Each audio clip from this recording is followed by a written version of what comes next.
So welcome back to another RWpro video where I did say that I would be working on the scrap bike. Now turns out I've just filmed about probably 2 hours of footage with that, and it turns out that I've not got the right parts that I need.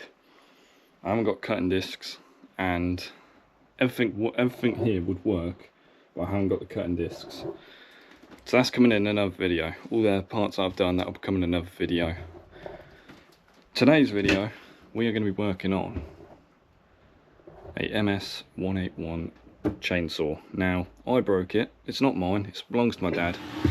So I broke his chainsaw, and pretty much I said to him, look, I'll get you a new part. It's whatever. So I've got a new part.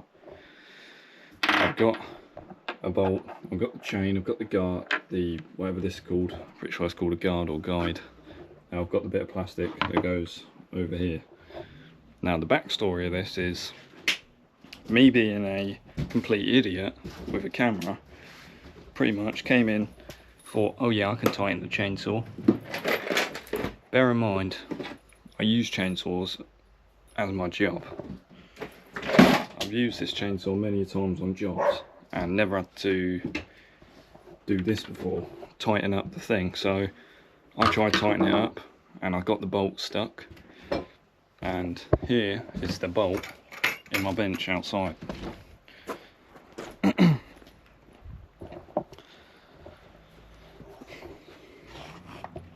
bolt is stuck on the nut, it's stuck on the bolt, it's proper stuck on there.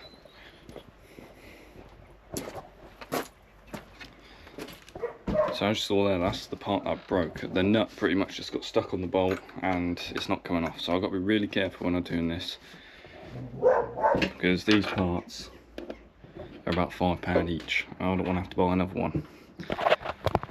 So we're going to do this professionally and properly, and how professionals would do it. So first thing I'm starting off with is my bolt. I'm going to put my nut on the bolt like that, spin it round. Don't tighten it too much so it gets down to this part here. This is a little tutorial for you lot as well if you got one of these chainsaws.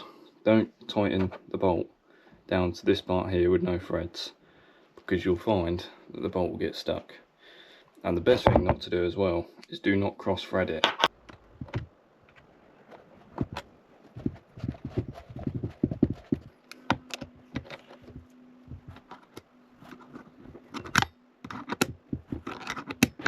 So I've got the bolt in, as you can see here. That's not turning no more, that won't come out, that's stuck in there now. I need to get this, will go on here next.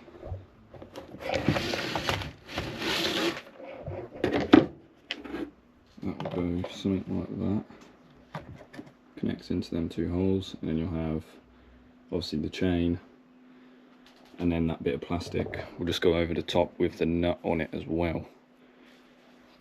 So we'll leave that like that for a second. Grab chainsaw chain, which definitely needs a new one on it, because this one's seen some days, let me tell you. With all the work that my dad's done with it and all the work that I've done with this, definitely needs a new one. But we ain't going to worry about that today. Today is just sorting this out.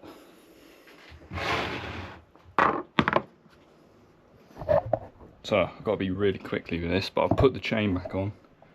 As you can see there, the chain's now fully on the chainsaw. My hands are covered in grease. I'm going to put this plastic back on, and then I'll give you a full run through of what I've done, and a full run through of new stuff in the shed as well, and a full run through on the scrap bike and the Honda. So there you have it. We've done the chainsaw, we've completed that. Obviously I broke the part, ordered a new one and fixed it. So if you did enjoy this video, like I said, there was going to be a scrap bike video today, and I was going to get the frame done. Turns out I have no grinding discs, because I gave them all to my granddad. He needed some, and yeah, that's pretty much it really. I've got none left, no good ones anyway. I want to just quickly say, this bench that I built has massively helped me out today, because I can have the scrap bike all there, and look how much room I've still got. You know, I've probably got another, what, probably 3 or 4 foot there. Just, you know, this is a 6 foot bench. This piece of wood is exactly 6 foot long, so I've got a 6 foot bench now in the shed. I am going to get some tools up here as well. I'm going to get my bench grinder, that will come somewhere here. I do want to have a pillar drill, that will come here. And then obviously you have a metal cutter, which will go here, a pull down saw with a metal disc in it for all of my metal work that I do in the shed. And then we'll get the Honda done, and then that is it. So make sure you do leave a like, subscribe, comment down below as well, because I always read every comment. So I will see you lot in the next one. Bye bye for now.